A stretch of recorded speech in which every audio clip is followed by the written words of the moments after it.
সপ্তাহ জল কষ্টে ভুগতে হবে শিলিগুড়িবাসীদের। শহরবাসীদের কথা ভেবে হেল্পলাইন নাম্বার চালু করলো শিলিগুড়ি পুর নিগম।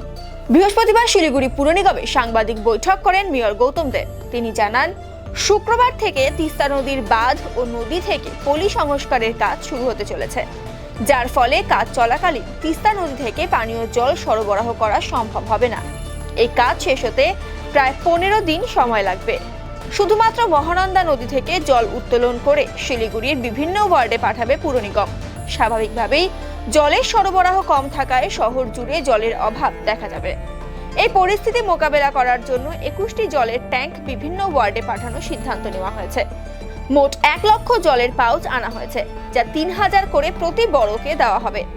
প্রয়োজন অনুসারে বড় কর্মীরা তা এলাকায় ভাগ করবে। জরুরি ভিত্তিতে হেল্পলাইন নাম্বারও চালু করেছে পুর নিগম। হেল্পলাইন নাম্বারটি হলো 7557035194। আমাদের এই জল সাপ্লাই তো ওদের ওখানে এক্সটেন্ডেড না, আমরা বলে দিই একটু সাধারণই ওটা এসজেডি কলেজ, তার মেকানিক্যাল ইঞ্জিনিয়ার, আরেকজন ইলেকট্রিক্যাল, তাদের সাহায্য নিচ্ছে। তারা এটা সার্ভে করেছে, রিপেয়ারিং এসজেডিকে দেবো, এসজেডি এএফএস দেবে আমাদের, দিলে আমরা রিপেয়ারিং কাজটা করে পুরো ফুল টু অফিসার কথা হয়েছে। এবার অফিসার কাকে খবর দেবেন এসজেডি, সেটা তাদের ব্যাপার, নট আওয়ার্স। স্টিল আমি সাথে সাথে দুটো হোয়াটসঅ্যাপ করে আমি দুঃখ প্রকাশ করেছি যে প্রপারলি তোমার কাছে আগে খবরটা যায়। ও বলেছে আমি বানারহাট যাচ্ছি, বানারহাটে দলের সহকর্মী মারা গেছে, তুমি কাজটা দেখে নাও। ওদের এক্সিকিউটিভ ইঞ্জিনিয়ার ছিল। সুতরাং এটা নিয়ে কোনো ওভারল্যাপিং হবার কোনো বিষয় নেই। এবং ওদের যে ইলেকট্রিক বিল বাকি ছিল সেটাতে আমাকে ওদের ডিপার্টমেন্ট থেকে বলা হয়েছিল একটু ফাইন্যান্সের কথা বলতে। আমিও একটা রিকোয়েস্ট করেছি। আর এটা কিন্তু অঞ্চলের মধ্যে, সেটা ইউডিএমে আমাদের স্পেশাল পারমিশন দিচ্ছে টু ক্যারি ফরওয়ার্ড। এসজেডি একটা ডেভেলপমেন্ট অথরিটি, আমার সময় আমি এটাকে হ্যান্ড ওভার করেছি। এসজেডি এর পক্ষে এটা সম্ভব হচ্ছে না, যেহেতু আমাদের এক্সপার্টাইজ আছে। আমরা এখানে একটা ক্রেমেটোরিয়াম আমরা চালাচ্ছি, তা আমরা বলেছি ঠিক আছে আমাদের এটাকে তোমরা বিলটাকে মিটিয়ে এটাকে ঠিকঠাকভাবে আমাদের হাতে দাও, আমরা চালাবো। ওরা সেটা এগ্রি করেছে। সেটাই আজকে দেখতে যাওয়ার ব্যাপার ছিল। ইঞ্জিনিয়ারদের আমরাই দেখেছি এবং সিওকে জানানো হয়েছে। এখন চেয়ারম্যানকে টেকনিক্যালি জানায়নি কি জানানো, এটা কাজটা করা নিয়ে কথা। আমি না গেলেও তো হতো, আমি গিয়ে ওখানে কী করতে পারি? কাজ তো করবে ইঞ্জিনিয়াররা। আচ্ছা, প্রথমে বলি যে আপনারা জানেন আমি একটা অন্য ব্যাপারে বলছি।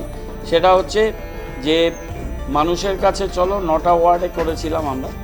9টা ওয়ার্ডে প্রায় 100 কিলোমিটার রাস্তা হেঁটেছি এবং রাত্রে সহনাগরিকদের বাড়িতে থেকেছি। প্রোগ্রামটা আবার আমরা স্টার্ট করছি।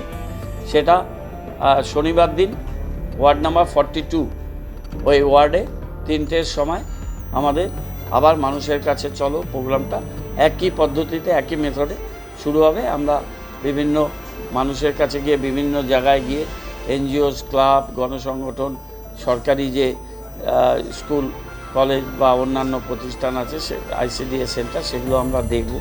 তাতে মানুষের বাড়িতেই থাকবো কারো। এবং পরের দিন সকালবেলা 7টা সাড়ে 7টার থেকে আবার পরিক্রমা করে দুপুরবেলা মানুষের কাছে চলো প্রোগ্রাম শেষ হবে। এটা কন্টিনিউ আমাদের 47টা ওয়ার্ডে হবে। মাঝে মাঝে আমাদের নানান কারণে এটা গ্যাপ রয়েছে, কিন্তু আমরা এটা করব। দ্বিতীয়ত হচ্ছে পরশু দিন আমি কালবাদে পরশু ব্যারেজ রিপেয়ারিং পরিদর্শন করব। সাথে আমাদের অল্টারনেটিভ পার্মানেন্ট ওয়েল যেটা আমরা তৈরি করেছি সেটা আমরা পরিদর্শন করব। আমাদের কালকে থেকে ব্যারেজ পূর্ণোদ্যমে কাজ শুরু হবে। ফ্ল্যাশ ফ্লাডের জন্য ব্যারেজ ক্ষতিগ্রস্ত হয়েছিল। এখন রিপেয়ারিং না করলে বর্ষার সময় জল ব্যারেজকে আরও ড্যামেজ করে মানুষের জনবসতিতে প্লাবিত করবে। তার জন্য এই কাজটা ওদের করতেই হবে।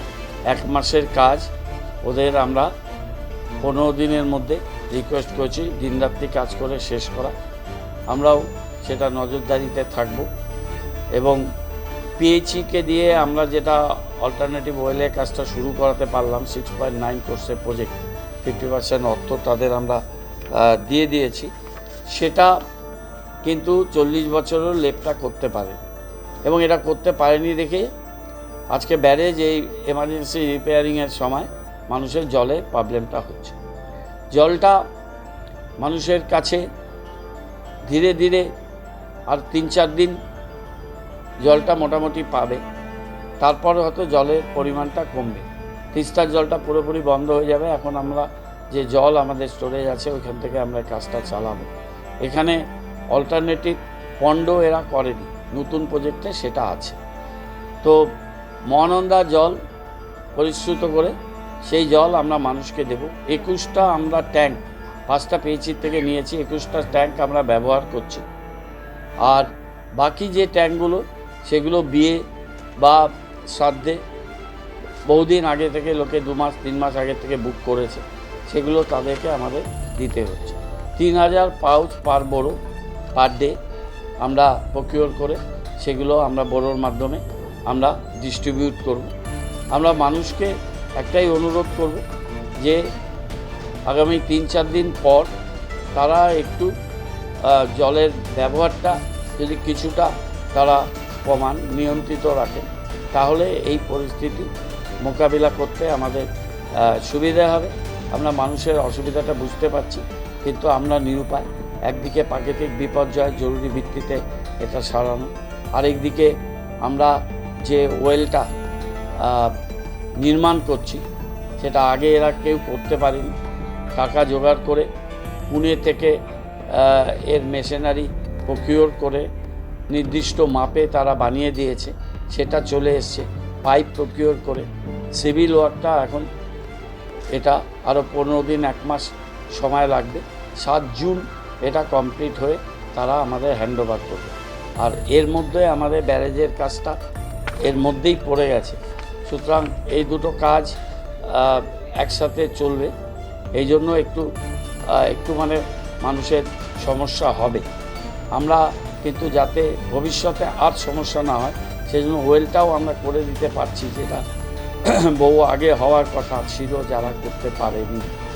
আর দ্বিতীয়ত এই ধরনের বিপর্যয় তিস্তা এটা মোকাবিলা হচ্ছে, কিন্তু এরপর ওয়েলটা তৈরি হয়ে গেলে আমরা অল্টারনেটিভভাবে তিস্তার জলটাকে আমরা নিয়ে নিতে পারব। এই হচ্ছে পরিস্থিতি। আমাদের কন্ট্রোল রুম থাকবে খোলা। কন্ট্রোল রুমের নাম্বার হচ্ছে 7557035194। এটা আমাদের এটা খোলা থাকবে, 24 দিন খোলা থাকবে, 8 ঘন্টা আমরা এটা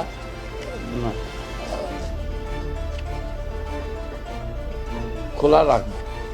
এই ব্যবস্থা আমরা নিয়েছি, আমরা নিজেরা রাস্তায় আছি। আমরা আশা করব যে আমরা মানুষকে জল কষ্ট হতে দেব না, এবং মানুষের সহযোগিতাও আমরা না, পুরোপুরি বন্ধ থাকবে না, জল থাকবে, হয়তো একটু কম থাকবে। 21টা ট্যাঙ্ক বললাম, 5টা পিএইচি দিয়েছে, আর আমাদের 16টা 21টা ট্যাঙ্ক।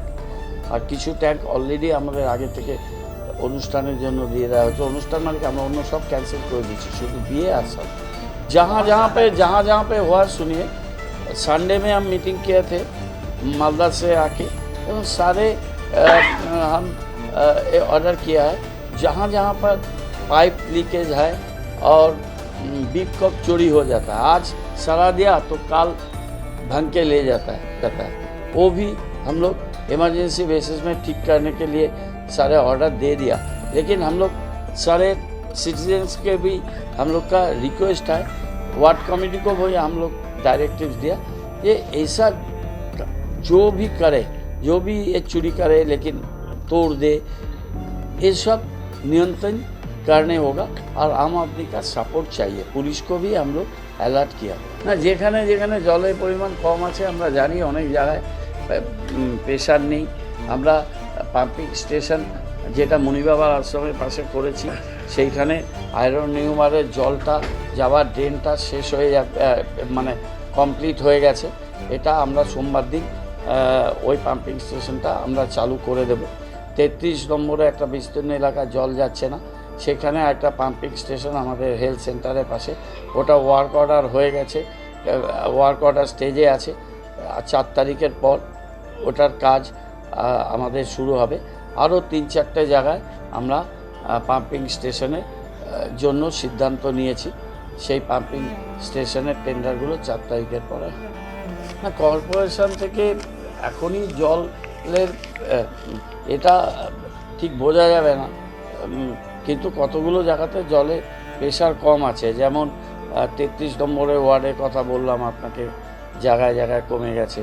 তারপর আমরা 21 নম্বর ওয়ার্ড আছে, 15 নম্বর ওয়ার্ডে একটা পার্ট আছে, প্রধাননগরের এই সাইডটা আছে, বাণী মন্দিরের দিকে আছে, এরকম জায়গায় জায়গায় আছে। আরেকটা আমরা নজরদারি করব, ওয়াটার সাপ্লাইটা রেগুলার হলে টুলু পাম্প দিয়ে যে জলগুলোকে টেনে নিয়ে যাওয়া হয়, আমরা বড় ভিত্তিক এটা দেখব, এবং যে বাড়ি থেকে এই বেআইনিভাবে পাম্প ব্যবহার করে জল নিয়ে নিচ্ছে, আশেপাশে বাড়িগুলো জল ড্রাই হয়ে যাচ্ছে, সেই লাইনগুলোকে একটু সংযোগ বিচ্ছিন্ন করা হবে। এটা আমরা পেপারেও দিয়ে দেবো, বৈদ্যুতিক মিডিয়ামেও দিয়ে দেবো, আমাদের ওয়েবসাইটেও দিয়ে দেবো, মাইকিংও করব, যে আপনারা এই টুলু পাম্পগুলো দেবো, এর মধ্যেও আমরা মাইকিং করব। তারপরেও যদি করে তাহলে আমরা পাবো। সেটা জলের অ্যাভেলেবিলিটির উপরে আমরা করবো। 24 দিন মানুষের কষ্ট হবে না, আমার নিজের ধারণা। আমরা বলেছি যে 15 থেকে 20 দিন, কিন্তু আমার ধারণা যে এটা 10 দিনের মতো এই প্রবলেমটা হতে পারে। মিনিমাম টু মিনিমাম যাতে মানুষের কষ্টটা হয়, আমরা 100% চেষ্টা করছি যে যতটা এটাকে লাঘব করা। গজলডোবার সাইডে হচ্ছে, এক্স্যাক্ট লোকেশনটা তো আমি জানি না, আমি পরশুদিন যাবো যখন বুঝতে পারবো।